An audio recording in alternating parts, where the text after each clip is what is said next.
Is it possible to find your passion and purpose as a parent when so much of your time is spent tending to the needs of little ones, of small children, right? This question was specifically coming from a mother of two young children. And I want to, first of all, just give a big shout out. Mothers are the most underappreciated job in the whole freaking world, right? I just can't say enough about that. It's sad to me to see that, you know, if somebody says, I hate this, I run into this with my wife too, if it's brought up like, she's a stay-at-home mom. Oh, is she just a stay-at-home mom? Well, like anytime, that's a big trigger for me. Just listen, you have no idea. I was helping out after our son Leo was born and just taking care of my daughter. And I can't tell you, I felt like I don't know what I did all day, but I feel exhausted. I can't imagine doing this every day. So I mean, they just, there's so much going on, and the importance of that work is that you're shaping a human being. You're forming a future adult. You know what I mean? You're shaping a soul. So it's such powerful. So big shout out, mothers. You're phenomenal. So the work alone is already so powerful, so purposeful. Okay, so there's already that to it. But listen. So back to the question though, being that as such though, when you're in that place, especially as you know, as a mother with a stay-at-home mother, tending to children, and even you know, just as a parent in general, when you're tending to kids and you're pouring your soul into your children, right? It feels like, and also just with the busyness of having kids, all the stuff that goes on, right? There doesn't feel like there's a lot of time to think about, me. And in fact, it can feel a little selfish at times, right? So before I keep going, Peter Lynch here, as always, here to support you. It's my passion, my mission to support you in living with passion, purpose, and power. So that's what we're diving into a little bit here today. If you want to learn a little bit more, dive a little deeper with me, head on over to lynchcall.com and I will see you there. But yeah, let's talk more about this today. So finding your purpose, your passion as a parent, as a busy parent, when you're tending to the needs of children, how do you have time left for your own needs, and what are your own needs, right? So it was such a good question. I was so happy to get it. So send me your questions. I love getting these. It's so powerful. Such a good question. Again, I mean, it leaves there'll be a lot to unpack here, probably in some other videos as well. But so today, what first came to mind to me though, reading this question, is there's one really simple exercise that we're going to go into today that can help put you on track to start looking that way. So it's not going to answer everything for you right away, but it's going to be a powerful shift of your own focus. Because one thing I do want to touch on is you can never give what you do not have. So part of the goal, I think it's actually deeply important for us as parents. And it's ironically, the process for me of discovering my passions and purpose, my sense of purpose, didn't happen until I had my daughter. It was a wake-up call for me. And I felt like, isn't that purpose alone? But it's not. And because you have to have something to give, right? You have to be able to make an impact. And so your purpose can be very connected to your parenting, but it's not parenting alone, because I have observed at times people, you know, certain parenting styles can leave a sense of bitterness, because it's like, well, I gave everything for you, so now you better be grateful. You better be right. That's a sign of that was a parent who never had a sense of themselves. So now they're expecting their children to fill an empty void. So that's the deep importance of knowing your own passion and purpose, is because then you're not looking to your children to fill your own void, because you didn't do the work for yourself. And they won't be able to unless they learn it for themselves. They definitely were not taught to by it. So that's the point of today. Learning this for yourself so that you can give it to your children is very important, because there's all the immediate needs, and this ties right into the exercise here. There's all the immediate, urgent, important things, but there's all these other things that are never urgent but become very important. But unless you consciously look to that and think about it, that it never happens. One of the things that's deeply important and never urgent is purpose and passion. Okay. But being able to do that for yourself is how you will be able to support your children in finding their passion and purpose, not just, hey, let's go have some fun, let's take care of all the food, right? Like, and I'm not downplaying any of that, right? I mean, it's all about deeply valuable and taking care of your children's health and all the important needs, but there's this deeper feeding of the soul that has to happen. So let's dive in. I get all fancy with which color to use here. I'll just use black to start. It's a pretty simple grid.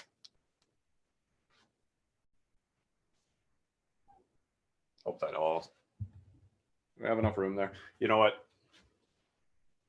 I'm gonna just make it a little bigger, drop it down a little bit so I have more room to write. Okay, how's that? That shows up, perfect. Okay, now we're just gonna take some lines. You might have seen this, maybe not. Still, I really encourage you to go through this with me or afterwards, etc. It's really, really valuable. Okay, so we're just gonna write out, what are the things that are urgent? Right? Everything on this line is urgent. It's, I forget the term for this kind of diagram. But anyway, urgent. We'll say purple's not urgent, right? It's not urgent. There's no urgency to this. Okay, then there's, I gotta choose a color that you can actually read, right? Then there's important.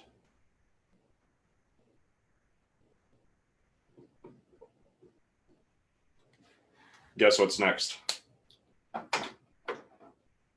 You get a prize if you guess what's next. I don't know what the prize is.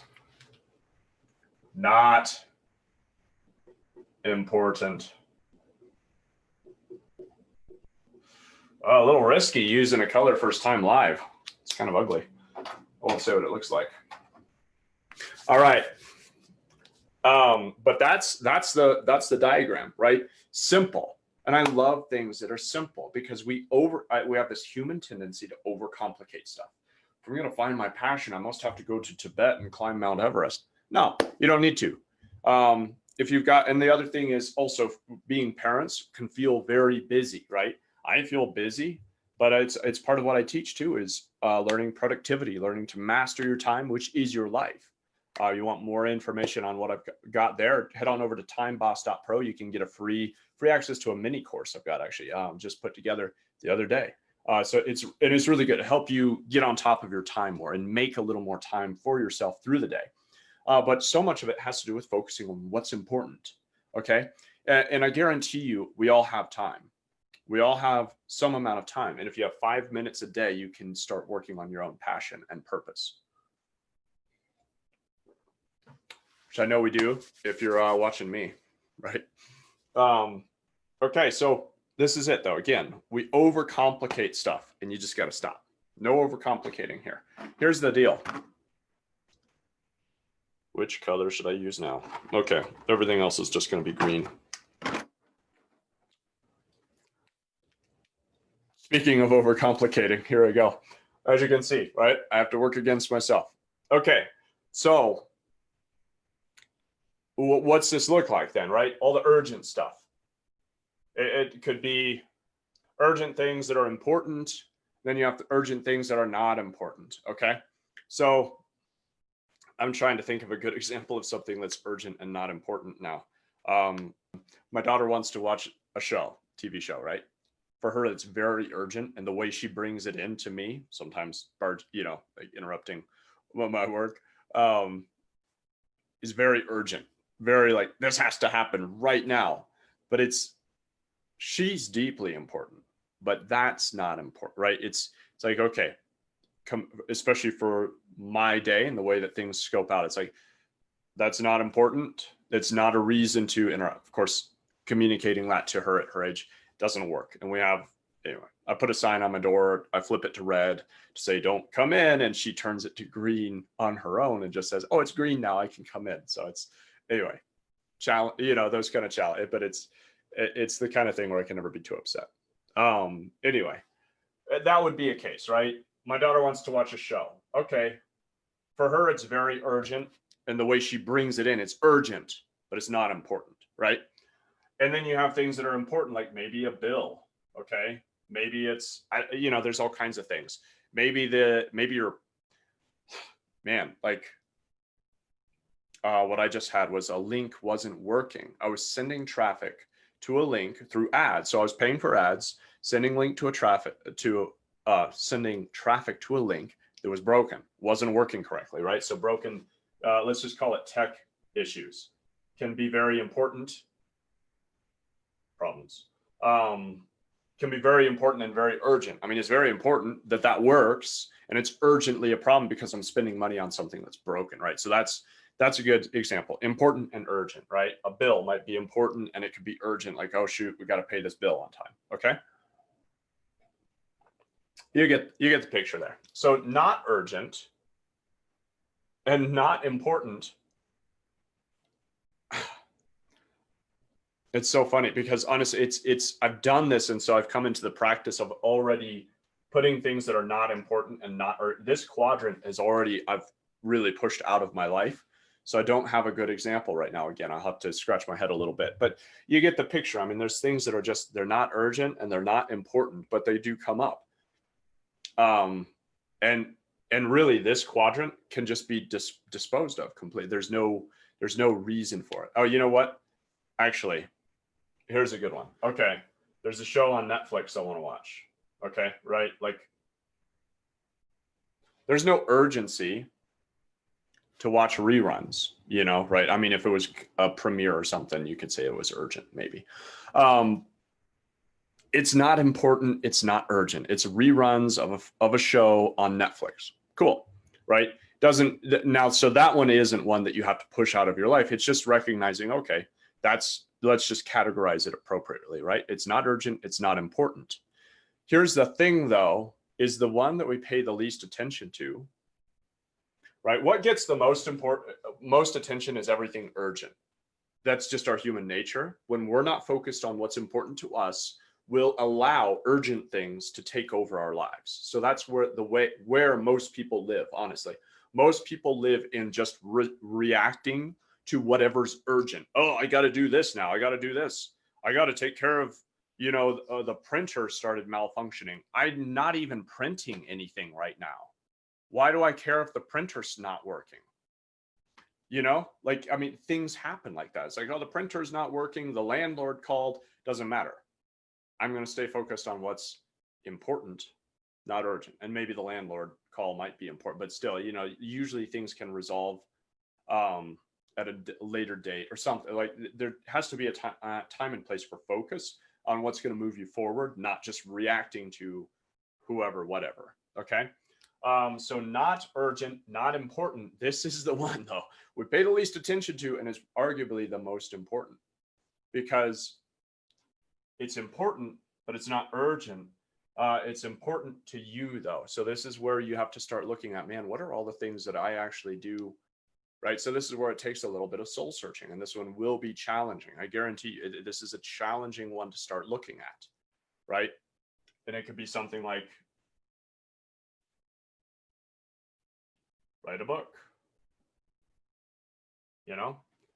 which is, I'm putting in some things that are for me, right? Like write a book. There's no urgency to that, but it's important. If I never pursue, so what that means is it's something that's fulfilling, right? If it's important to you, it will be fulfilling to you. Okay. So that's where you have to start looking. What are things that are important to me that are never going to be urgent? You will never have anybody knocking on your door saying, did you finish your book? Right. I mean, unless you happen to land a contract, right? I mean, it could happen, right? You could land a contract and then you're under deadline. Okay. For most of us, the idea of writing a book is just like, oh, most people, like, it's kind of crazy. There's actually these statistics. I can't remember the exact statistics. Most people want to write a book, and I think it's less than 1% actually do. Okay. And then now in the digital world, we have all these fake authors who have Amazon bestsellers, and they didn't actually write a book. They wrote a chapter to use as a placeholder and never actually sold, but it's crazy. Crazy. Anyway, totally irrelevant. There I am going on something that's not important and not even urgent. So here I back on track, right? So what's important to you but not urgent? Those are the things you need to start looking. So that's what I'm coming back to as a parent, right? This box, and it feels, and you'll have to get over a certain degree of feeling selfish. But what I said earlier, remember and reframe. It's not selfish, it's giving, because you cannot give what you do not have. So if you rob yourself of the ability to have, if you create a vacuum in yourself of emptiness, which is, I don't know who I am, what I want, where I'm going, what my passions are, you will transmit that to your children. So it's very selfless for you to cut that crap off, especially, and I'm calling it crap because it's based on these faulty, unhealthy beliefs that say, oh, it's selfish to develop yourself. Hell no, it's not. It's one of the most selfless things you can do, because then you're able to give something. But if you just expend yourself, you never have anything to give. You end up as, and I've just seen examples of this where people, think that like, oh, I have to give. And it's out of some kind of emotional baggage of their own, where they feel insecure, they feel inadequate. And so they're always trying to give, but they've never addressed the underlying issues, which have to do with the insecurity, inadequacy, etc. And so they end up sucking out of people, even though they thought they were giving, because they collapse on the floor and need first aid. Right. And so then, so then we have to call the ambulance, and it interrupts everybody's day, and it becomes this big drama thing because so-and-so passed out. I'm just giving an analogy. That's not actually a real story, but I hope you get the picture here. What I'm trying to convey, as parents, it's vitally important for us to develop ourselves. And it just takes the commitment and the discipline listen, I never want you to have to feel like you have to depend on willpower, because willpower fails. I don't have much willpower. I'm not highly disciplined. What I do is I implement systems. So that means at this time, I will do this. At this time, I'll do whatever it is, right? So it could just be that it's something you integrate into your morning routine, which I have a morning routine guide. If you're interested in that, let me know, etc. But you're going to spend 5 minutes every day just starting to write, starting to journal about, what do I want to be, right? Another one for me is, I want to speak to a large audience.